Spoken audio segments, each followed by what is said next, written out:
गांव के बीचों बीच एक कच्ची सड़क के किनारे हर दोपहर एक छोटा सा ठेला सज जाता था। उस ठेले पर लकड़ी का चूल्हा धधक रहा होता, ताजे मसालों की खुशबू हवा में घुल जाती और भीड़ धीरे धीरे जमा होने लगती। ये ठेला था रवि का। उम्र 30-35 के बीच होगी। चेहरे पर हमेशा मुस्कान रहती। बचपन से अनाथ, पर दिल का ऐसा बड़ा कि पूरा गांव उसे अपना मानता था। एक बूढ़ी अम्मा जो हर दिन पहली ग्राहक होती, पास आकर बोली, अरे बेटा, आज भी इतना खुशबूदार चिकन बनाया है। लेकिन बता, कब तक मुफ्त में खिलाता रहेगा? कोई धंधा वंधा कर ले, थोड़ा कमा भी ले। अम्मा, जब तक जान है ये ठेला चलेगा। आप बस आशीर्वाद देती रहना। भीड़ बढ़ती जाती। अमीर गरीब, छोटे बड़े, आसपास के गांवों से लोग रवि के चिकन का स्वाद लेने आते। सबकी जुबान पर एक ही सवाल रहता, मुफ्त क्यों? उस दिन एक जवान लड़का जिसका नाम था गोपाल, थाली लेते हुए बोला, अरे भाई, ये राज बता दो ना। रोज इतनी भीड़, इतना खर्चा, जेब से जाता है ना। रवि मुस्कुराकर बोला, भाई सवाल जवाब छोड़, गरम गरम चिकन खा। राज जान के क्या करेगा? फिलहाल तो दाल रोटी खाने से अच्छा है चिकन का मजा ले। भीड़ हंसने लगी। रवि का अंदाज ही ऐसा था कि सवाल पूछने वाला भी मुस्कुरा देता। लेकिन गोपाल की जिज्ञासा बढ़ गई। उसने ठान लिया कि आज रवि का पीछा करेगा। शाम को ठेला खाली हो चुका था। रवि ने बर्तन समेटे, ठेला खींचा और घर की ओर चल पड़ा। गोपाल कुछ दूरी बनाकर उसका पीछा करने लगा। रवि को लगा ही नहीं कि कोई पीछे है। वह गांव की गली से होते हुए अपने छोटे से मिट्टी के घर पहुंचा। घर में साधारण चूल्हा, कुछ मसाले और मुट्ठी भर बर्तन। गोपाल झोपड़ी के कोने से सब देख रहा था। रवि बस रोज का काम कर रहा था, बर्तन धोना, मसाले सुखाना और अगले दिन का चिकन तैयार करने के लिए पास की दुकान से ताजा चिकन लाना। गोपाल को लगा शायद कोई गुप्त मसाला होगा या कोई छिपा खजाना, पर सब कुछ साधारण था। वह चुपचाप वापस लौट गया।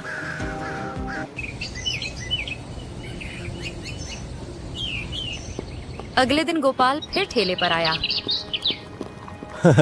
भाई, कल रात तेरे घर तक गया था। रवि मुस्कुराया और कहा, अरे वाह। क्यों मैया, रेसिपी चोरी करनी थी क्या? रेसिपी नहीं। जानना था कि तू हर दिन इतना चिकन मुफ्त में कैसे खिला देता है। तेरा कोई नफा नहीं, ना पैसे आते, फिर कैसे? भाई, तेरे जैसे बहुत लोग पूछते हैं, पर सुन, ये राज जान के तू क्या करेगा? मुफ्त का चिकन खा, पेट भर और घर जा। राज जानने की भूख मत रख। ठीक है, पर एक दिन तो बता ही देना पड़ेगा। अरे हाँ, वो दिन आएगा। एक दिन पूरा गांव जान जाएगा। लेकिन अभी मत जान, अभी तो बस खा, नहीं तो चिकन खत्म हो जाएगा। तू भी ना, बड़ा ही अजीब आदमी है। अजीब हो तभी तो सबको मुफ्त में चिकन खिलाता हूं। रवि ने आंख मारते हुए कहा, भीड़ ठहाका लगाती है, मसालों की खुशबू हवा में फैलती है। हर कोई चिकन का स्वाद ले रहा है, लेकिन दिल के अंदर सबके मन में वही सवाल गूंज रहा है, रवि आखिर ये सब कैसे करता है? गांव में यह चर्चा का विषय बन चुका था। हर कोई राज जानना चाहता था, लेकिन रवि का रहस्य फिलहाल अंधेरे में ही था।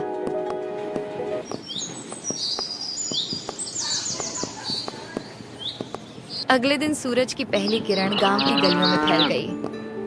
हल्की ठंडी हवा चल रही थी और गांव के चबूतरे पर लोग रोज की तरह बैठकर बातें कर रहे थे।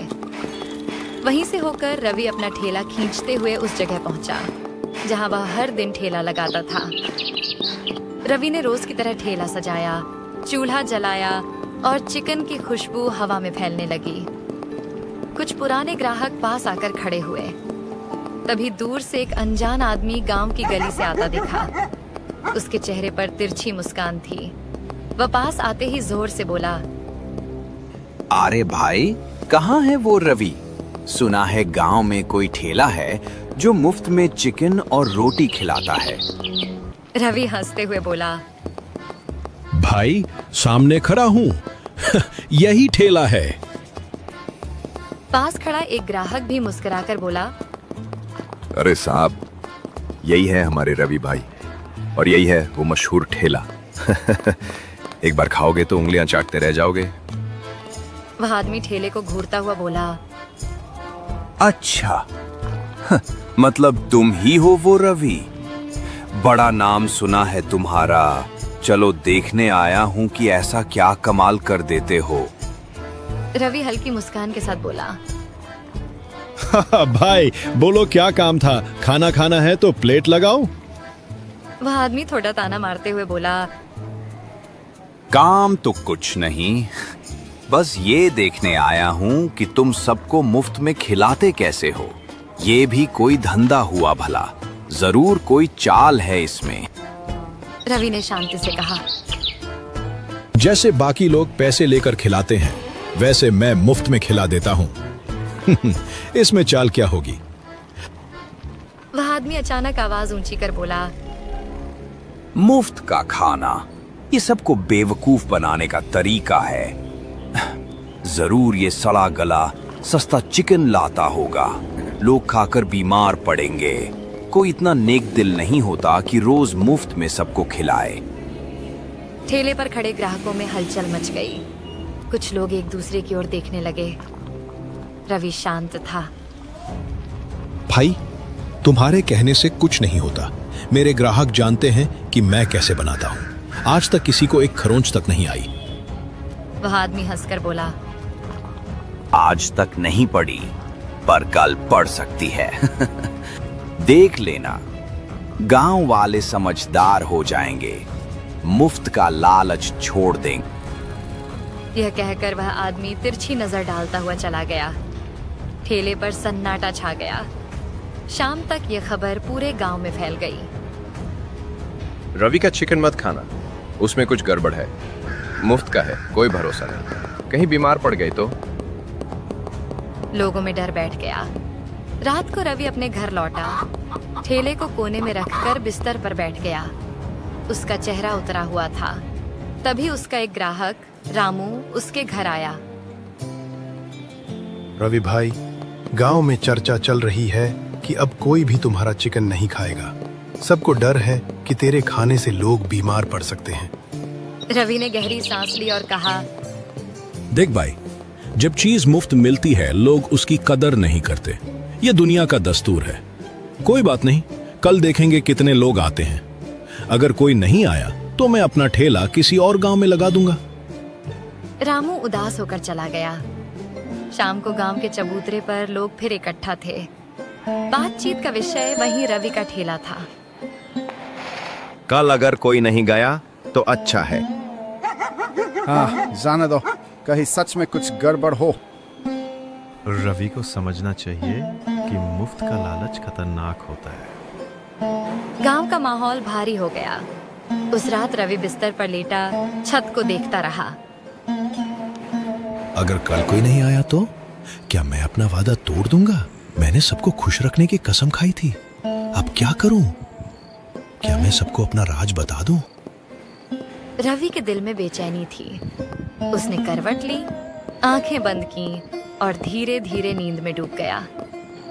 गांव के आसमान में चांद टंगा था, लेकिन उसके दिल का अंधेरा बढ़ता जा रहा था। अगली सुबह गांव में हलचल थी। हर कोई यह चर्चा कर रहा था कि आज शाम रवि चौपाल पर सबके सामने अपने मुफ्त चिकन का राज बताएगा।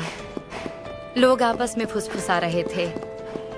देखना, जरूर कोई चाल होगी।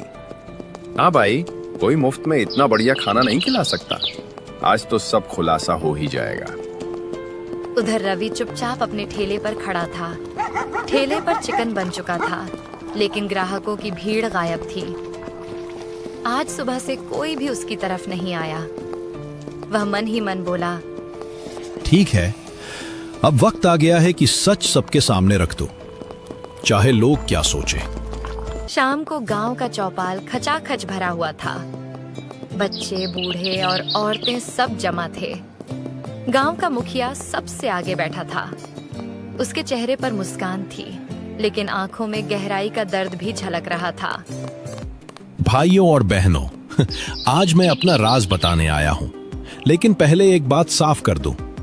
अगर मैंने सच बता दिया तो कल से मैं यहां मुफ्त में चिकन नहीं बांट पाऊंगा। सोच लो, राज चाहिए या मुफ्त का खाना? भीड़ में खुसफुसाहट हुई। तभी एक युवक आगे बढ़ा। राज, बताओ रवि, सच क्या है? हम सब जानना चाहते हैं। ठीक है, तो सुनो। ये कहानी आज से कई साल पहले की है। मैं पहले एक दूसरे गांव में चिकन बेचता था। वहां एक बहुत अमीर आदमी रहता था। उसका दिल बड़ा था। वो रोज मुझसे सारा चिकन खरीदता और गांव के अनाथ बच्चों, बूढ़ों और गरीबों को खिलाता। मैं रोज उससे अच्छे पैसे लेता और सोचता कि ये आदमी सचमुच फरिश्ता है। एक दिन अचानक वो आदमी बहुत बीमार पड़ गया। मुझे बुलावा आया। मैं भागा भागा उसके घर गया। उसने मेरा हाथ पकड़ा और कहा, रवि, अब मेरे पास ज्यादा वक्त नहीं है। ये मेरी सारी दौलत, जमीन जायदाद और गहने ले लो। वादा करो कि जब तक ये सब खत्म ना हो तुम भूखों को मुफ्त में खाना खिलाते रहोगे। मैं रो पड़ा। उसने फिर कहा, मेरी आखिरी ख्वाहिश है कि मेरे बाद कोई भूखा ना सोए। इतना कहकर उसने अपनी आखिरी सांस ली। उस दिन से मैंने ठान लिया कि इस दौलत का एक एक पैसा दूसरों को खिलाने में लगाऊंगा। यही वजह है कि मैं यहां मुफ्त में चिकन बांटता हूं। चौपाल पर सन्नाटा छा गया। सभी गांव वाले एक दूसरे की ओर देखने लगे। किसी के पास कुछ कहने को नहीं था। उनकी आंखों में शर्म और पछतावा झलक रहा था। रवि बेटा, हमें माफ कर दो। हमने तेरे नेक काम पर शक करके बड़ा पाप किया। तू गांव का बेटा है, हमें गर्व होना चाहिए था, लेकिन हमने तुझे दुख दिया। मैंने किसी से शिकायत नहीं की, पर अब मैं यहां रुकूंगा नहीं। जिस आदमी ने मुझे ये दौलत दी, उसने कहा था कि मैं इसे दूसरों को खुश करने में लगाऊं। जब यहां लोग मेरी मंशा नहीं समझ पाए, तो मुझे अगले गांव जाना होगा। शायद वहां कोई भूखा होगा जिसे मेरा ठेला चाहिए। अगले दिन रवि अपना ठेला लेकर गांव छोड़ गया। कुछ मील दूर नए गांव में उसने ठेला लगाया। वही खुशबू, वही प्यार। वहां के लोग हैरान थे कि कोई इतना स्वादिष्ट खाना मुफ्त में दे रहा है। लेकिन इस बार रवि को देखकर उनकी आंखों में बस सम्मान था। रवि ने खुद से कहा, यही मेरा रास्ता है। जब तक ये दौलत है मैं भूखों को खिलाऊंगा। शायद किसी दिन लोग समझेंगे कि असली दौलत पैसों की नहीं, इंसानियत की होती है। और उस दिन से रवि की कहानी गांव-गांव गूंजने लगी।